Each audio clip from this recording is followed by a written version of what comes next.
YouTube, let's get it. Man, it's been a while. I ain't gonna lie, y'all. I've been gone for a little minute, but nevertheless, no more excuses. We back at it with another hit tutorial. And if you don't know me by now, go ahead and hit that like button, subscribe to this channel, and share it with a friend who could really use some gems. First off, I'm using the 360 Style Craft Collab, the wireless clippers. These things hit just like trimmers. As soon as you hold them, they have like a trimmer feel. But yeah, we're gonna start off this fade by debulking everything around the canvas, using this 8 guard to get all of that bush off the hair. At the same time, I'm picking and cutting because I'm trying to lift the hair so that it's easier for the trimmers to go through. As I say, these are butter, but these aren't necessarily bulk clippers. This isn't specialized for bulk clippers.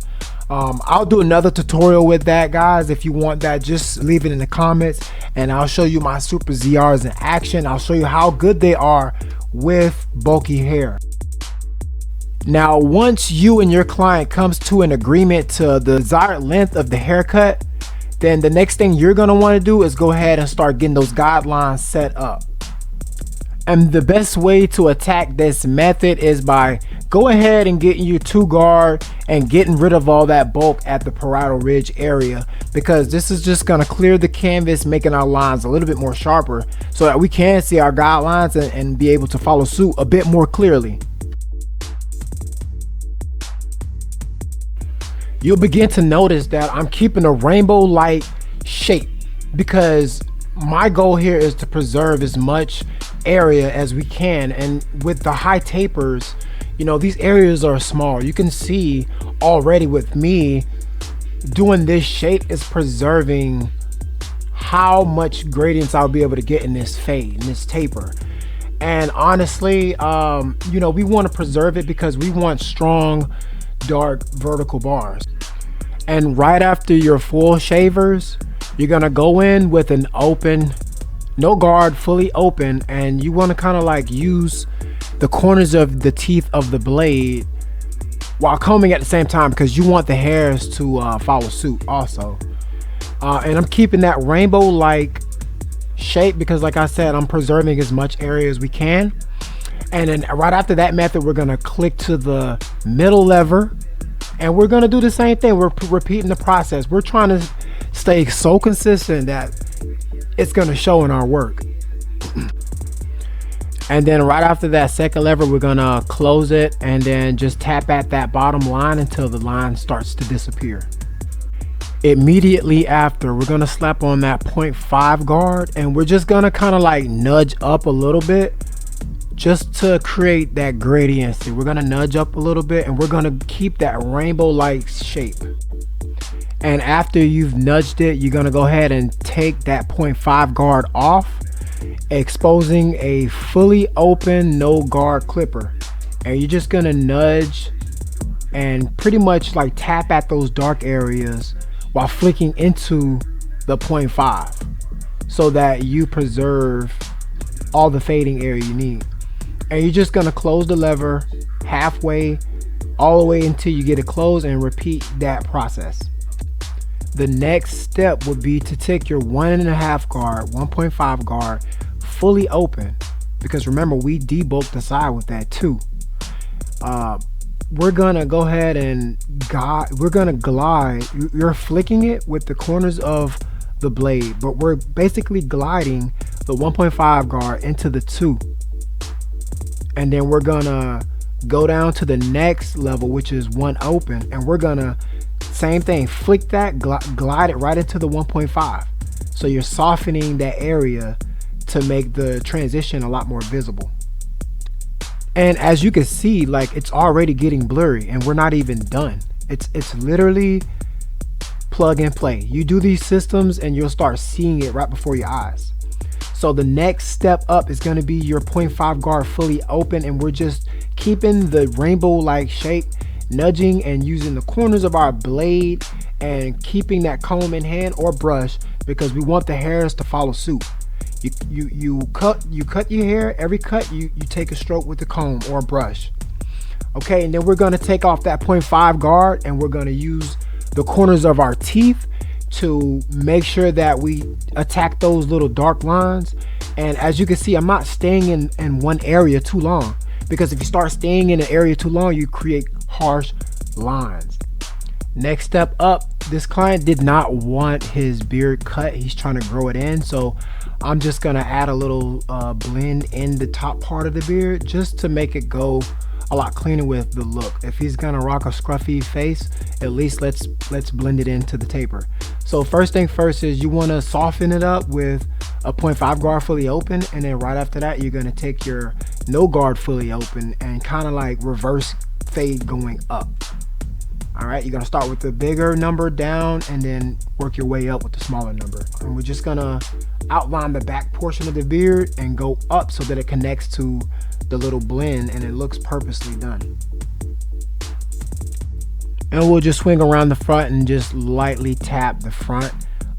Like I said, he wasn't really caring about, you know, the beard. He just wanted to preserve as much hair as possible. The next steps are going to be rinse and repeat. So you guys pretty much already know, so I'm just going to go ahead and fast forward this for you.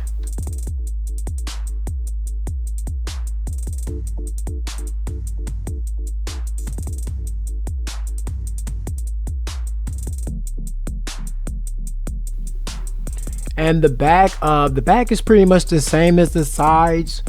You're just gonna debulk with your 2 open, and after you debulk, you're gonna go ahead and start your guideline with your clipper closed and just proceed to fade. It's just a bigger canvas. It's just like the side taper, it's just a bigger canvas. So I'm just gonna fast forward this for you guys also.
Point, you want to go ahead and take some shears and kind of like shape up the fro, just give it more of an even look. You could even use your clippers or your trimmers and just kind of like, you know, freehand over the fro until y'all reach a agreement on the desired look or length. And right after we have our tapers on the side set and our back tapers set and our lineups behind the ears all nice and matched, the next thing we're going to do is focus on the lineup. That rainbow made the vertical bars a lot darker, so we're going to start on our vertical bar, and when we start on the vertical bar, we're going to go directly to the other side and create 2 symmetrical vertical bars, and then we're going to meet from our meeting point and go left or right. And keep in mind, this is symmetry, basically geometry. Whatever you do on one side, you do the exact same to the other, and that's how we create basic symmetry and consistency. As you see, I'm going from that middle point and I'm going to the right, and I'm just gonna keep being consistent using the corner of my blade to make sure that I get precise lines and just make it easy for my mindset. And you see, once we create that corner, it'll be literally like a right 90-degree angle. And that's what we want, because we want gradients, we want angles, everything that screams the perfect haircut. And if you do this long enough, man, I'm telling you, you're gonna shock yourself in the world with it. Now we're gonna focus on the lines behind the ears. Now, we already tapped them just a little bit just to give ourselves a clear guideline once we get to this point. And honestly, this is the favorite part of the haircut because it just ties everything together, making it look that much cleaner. And we're gonna focus behind the ear first. And the easiest way is using your finger as a brace to keep the ear where it needs to be so you can get around those corners. And we're using the corner of our blade. Literally, the corner of your blade makes the whole haircut. And we're going to start from the back and then work our way from the front, and then just switch from position to position until we have that crispy meeting point, and you can start seeing the circle, and then that's when you're done. And we're just going to make sure we got all the hair, comb it up, clean it up, make sure it's nice and fresh for the client. And then you just want to do some detail work. Just go back over the fade and just hit little points and dark areas that could be blended, and just basically tie up the taper.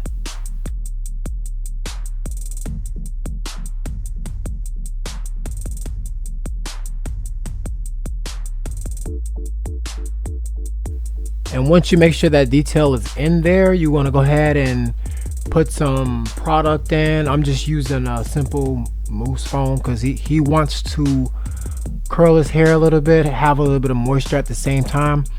His hair is really coarse, so I probably should have put a little bit more product in and added some water, because as you can see, his hair is like a sponge. It ate up all that product, and I came in with the second layer, so I should have probably added a little bit of water, so we'll try that next time.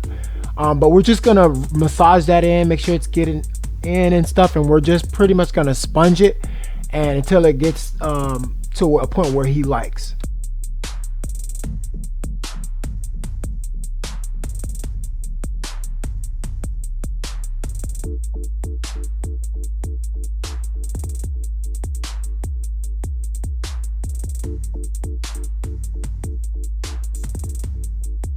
This additional step isn't mandatory. It's for clients or barber who like to do enhancements. He prefers enhancements, so we just sprayed a little bit on the front and just make sure it looks nice and natural. And moving forward, we're just gonna make sure we touch it up with the trimmers, making sure that we didn't forget anything, any loose hairs. Ladies and gentlemen, this is the finished product. This is what consistency looks like. This is what we're trying to achieve. We're trying to achieve geometry. We're trying to achieve consistency, residual clientele, baby. If you like this cut, go ahead and subscribe to this channel, and I'm gonna be dropping so much more heat for you guys, because this is what we doing. All right, appreciate the support. I'm out.